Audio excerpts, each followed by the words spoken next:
Ei, me fala uma coisa, você sabe a diferença entre ciúmes e inveja?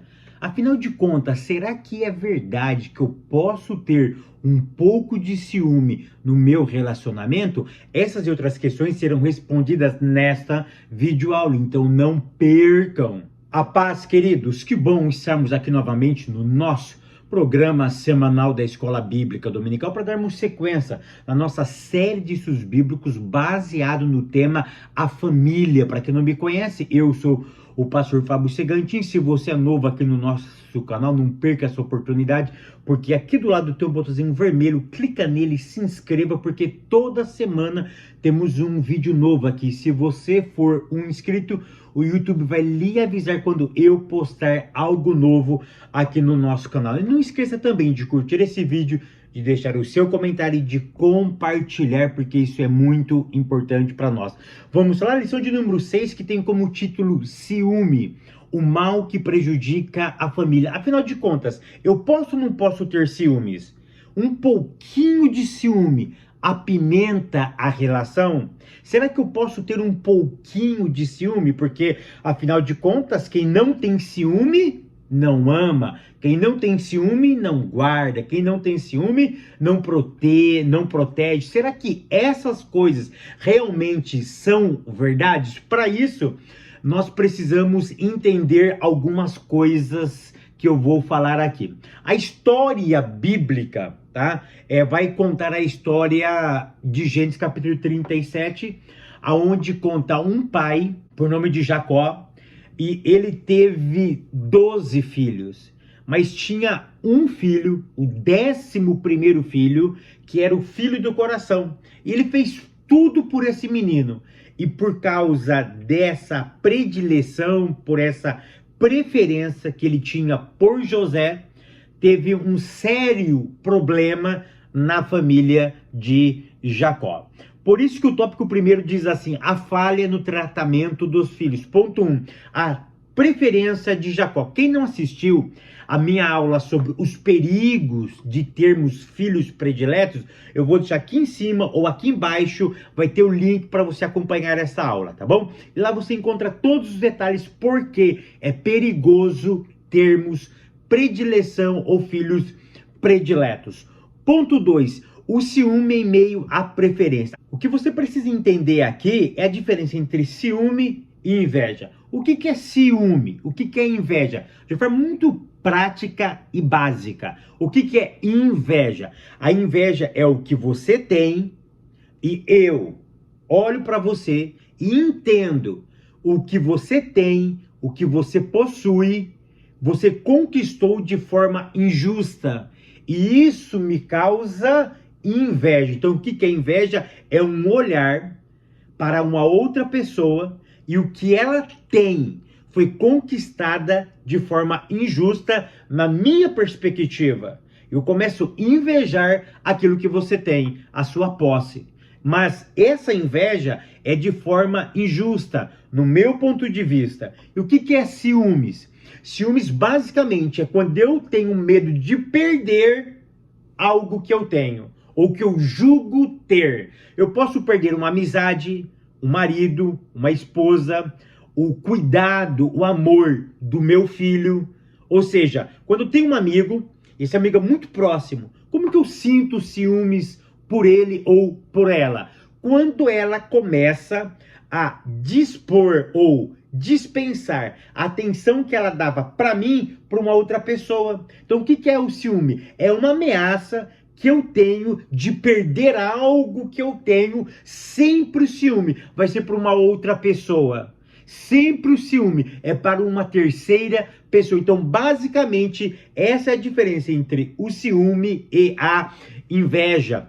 Ponto de número 2, o ciúme em meio à preferência. Nessa família de Jacó, ele tinha esse filho por nome de José. E ele era o 11º menino. Mas o que ele fez? O pai construiu uma roupa diferente.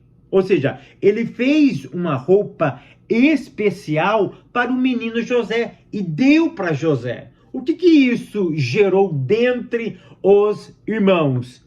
O que? Ciúme.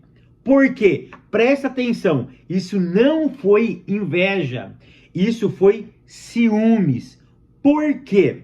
Porque os filhos, os irmãos de José, entenderam que eles estavam perdendo, presta atenção, o amor, o afeto, o carinho do seu pai. Ou seja, ambos tinham amor, ambos tinham afeto, ambos tinham um cuidado generoso do pai. Aí nasce esse menino, ele é o 11º filho. Aí todo o amor, entre aspas, começa a ser direcionado para esse menino.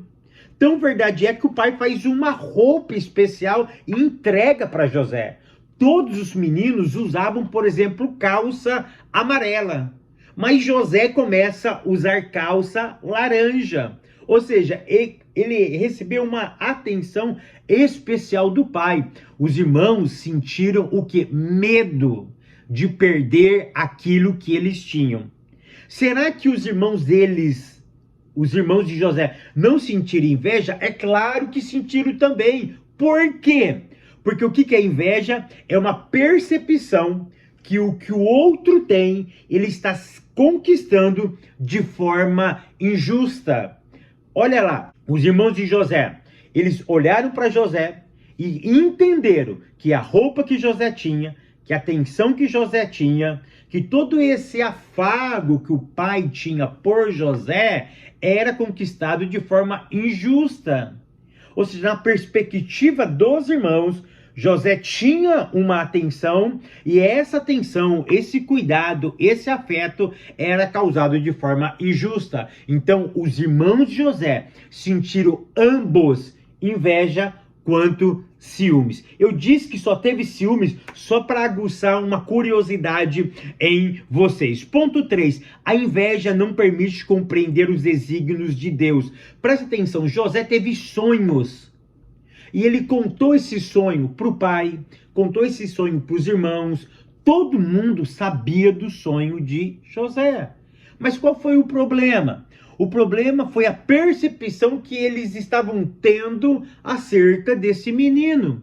Então, olha que algo muito interessante. Quando eu sinto ciúme e inveja, eu impeço de perceber aquilo que Deus está fazendo ao meu redor. Por quê? Porque os sonhos de José traziam o quê? Cuidado. Não somente para José, mas para a família de José. Mas eles entenderam que a ascensão de José seria um subjugo dentro da casa. E eles não entenderam que José iria beneficiar a família.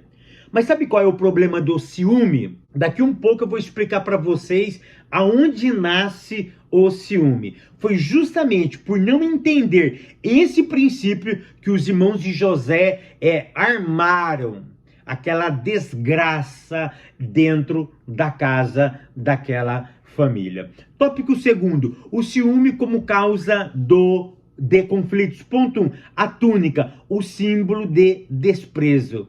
Nesse ponto, nós já sabemos que o pai de José, Jacó, fez uma túnica diferente. Eu não vou entrar no mérito da túnica aqui, mas o que eu quero que você entenda é o seguinte, que a túnica era diferente. Esse menino recebeu um cuidado especial. Qual é a prática, qual é a lição que eu preciso entender aqui? Em todos os meus relacionamentos, eu preciso perceber se aquilo que eu estou dando está causando inveja e ciúme nas outras pessoas. Por quê?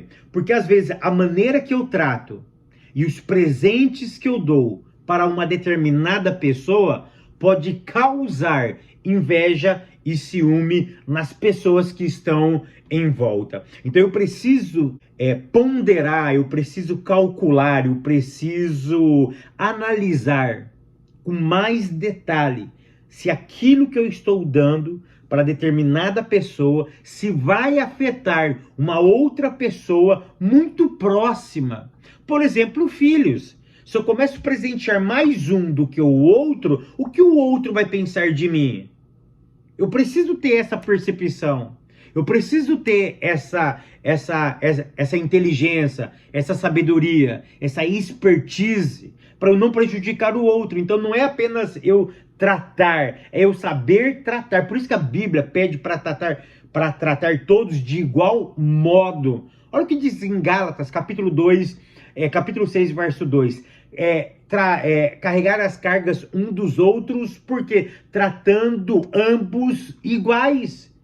Ou seja, eu não posso carregar a carga só de um e não carregar a do outro. O que isso significa? O trato. O que isso significa? O desprezo e o valor que eu dou para determinadas pessoas. E a maneira que eu falo, a maneira que eu presentio, a maneira que eu lido com as pessoas pode determinar ciúmes e inveja. Por isso que precisamos ter sabedoria para tratar as outras pessoas. Ponto 2, o ciúme. A minha pergunta é, aonde nasce o ciúme? O ciúme nasce no ego. O ciúme nasce no egocentrismo. Por quê? Porque o ciúme é uma ameaça de eu perder algo que me pertence. Então, peraí. Se isso me pertence e eu estou prestes a perder, eu vou ficar muito bravo. Eu vou começar a reagir para que eu não perca isso que eu entendo que é meu. Então, a minha pergunta é, então nós já descobrimos aonde nasce o ciúmes, no egocentrismo. E a minha pergunta é, o egocentrismo, ele é bíblico ou antibíblico? É antibíblico. E olha que interessante, aonde nasce o ciúmes? Se ele nasce no ego, se ele nasce no homem, o homem, ele é formado, olha que interessante, a Bíblia diz que todos pecaram e destituídos estão da glória de Deus. Ou seja, se o ciúme nasce no ego do ser humano, então, por consequente, o ciúme é algo pecaminoso. Por quê?